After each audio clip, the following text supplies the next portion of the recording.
अभी तक तो आपने कश्मीर में डल झील देखी और सुनी होगी, लेकिन संगम नगरी प्रयागराज में यूपी की अपनी डल झील होगी। प्रयागराज के नैनी इलाके के लवान कला गांव में पर्यटन के क्षेत्र में एक बड़ा उदाहरण पेश होने जा रहा है।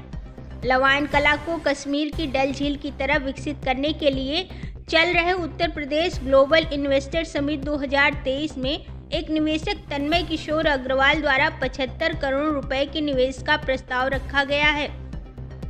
आवाज को यहाँ जब सुंदरीकरण होगा तो इससे गांव का विकास होगा और पर्यटक आएंगे, इससे बेरोजगारों को भी जो है रोजगार का अवसर मिलेगा और विकास होने से गांव का भी विकास होगा। लोग आएंगे, रोजगार बढ़ेगा और तमाम सुविधाएं भी आएंगी, जिससे यहाँ के जीवन स्तर भी ऊंचा उठेगा। मैं मुकुल मिश्रा लवान कला से हूँ। हमको सुनने में आया कि हमारे यहाँ झील बनने जा रहा है। इससे अच्छा ये रहेगा कि पर्यटक लोग आएंगे, बाहर से लोग आएंगे, कश्मीर जैसा झील बनेगा, हमारे गांव की तरक्की होगी। इसमें जो छोटे तबके के या गरीब तबके के लोग हैं, उनको भी रोज़गार का अवसर मिलेगा। उसमें हम लोग को भी कुछ न कुछ मौका मिलेगा। बहुत अच्छी बात है, बहुत सरकार का ये योजना बहुत अच्छी बात है। दरअसल लवान कला का इलाका द्वीप के जैसा है। चट्टानों और नदी के बीच में रेत काफी भरी हुई है और नदी में डॉल्फिन की भी बड़ी संख्या है। यहाँ पर्यटक न केवल नाव की सवारी का आनंद ले सकेंगे, बल्कि जल्द ही स्वादिष्ट स्नैक्स और हाउस बोट पर भोजन के साथ पूरा मजा ले सकेंगे।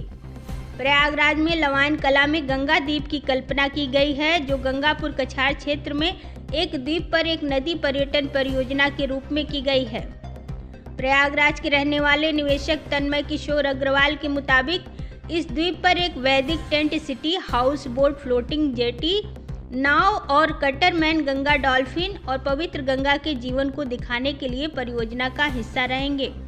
उन्होंने कहा कि यह पहला आध्यात्मिकता, ध्यान, आयुर्वेदिक और योग प्रथाओं पर ध्यान केंद्रित करेगी। इसके अलावा उच्च अंत वैदिक शादियों की मेजबानी करने के अलावा नदी परिभ्रमण, आध्यात्मिक प्रवचन भी देगी, जो पवित्र अनुभवों को एक नए स्तर पर ले जाएगी। उन्होंने कहा कि योग को बढ़ावा देने के लिए यहाँ एक ध्यान केंद्र खोला जाएगा और आयुर्वेद उपचार के लिए एक केंद्र स्थापित किया जाएगा। राज्य सरकार द्वारा नामित investment promotion and facilitation agency के माध्यम से निवेश फॉर्म ऑनलाइन जमा किया है।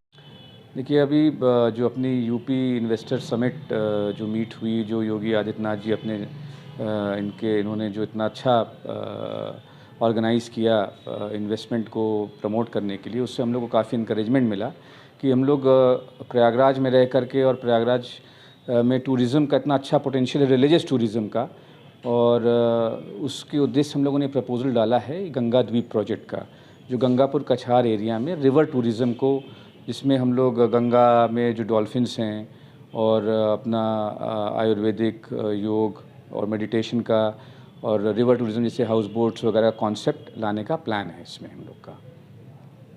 क्या क्या इसमें रहेंगी, क्या फ़ायदा होगा लोगों को? इसमें देखिए, सबसे बड़ी चीज़ कि इसमें अपने डोमेस्टिक टूरिस्ट के अलावा इंटरनेशनल टूरिस्ट जो अभी तक केवल रिलीजियस पर्पज से देखते थे, वो रिलीजियस रिचुअल से लेकर के स्पिरिचुअल तक की जर्नी को वो देख सकेंगे, एक्सपीरियंस कर सकेंगे। क्योंकि जो गंगा के ये तट हैं, इन जगहों पे शांति बहुत है और जो वहाँ पे जो नेचर है, जो वहाँ का फ्लोरा फौना है, जो वहाँ का पूरा गंगा का जो कोर्स है, उस पे जो लाइफ है वो एक अलग तरीके की है। तो वहाँ पे जो आदमी को जाकर अनुभव और एक्सपीरियंस होगा, वो अपने में एक अलग एक्सपीरियंस होगा, एक अलग लेवल का एक्सपीरियंस होगा। और अपनी सनातन संस्कृति नेचर से जुड़ी हुई है, उस चीज़ों को, उन सब चीज़ों को जोड़ करके हम लोग इस कॉन्सेप्ट को लेकर के आ रहे हैं। क्षेत्रीय पर्यटन अधिकारी प्रयागराज अपराजिता सिंह ने कहा कि उनके विभाग को क्रूज और इस तरह की अन्य पहलों के लिए कई परियोजनाएं मिली हैं। हम सभी प्रस्तावों के विवरणों पर गौर करेंगे और उनकी योग्यता के आधार पर उनका आकलन करेंगे। जैसा कि हमारे पोर्टल पे इन्वेस्टर हैं जिन्होंने वैदिक टेंट सिटी आप कह सकते हैं। इसके ऊपर ये लवान कला वाला प्रोजेक्ट के लिए इन्वेस्टमेंट के लिए उन्होंने एक MOU साइन किया है।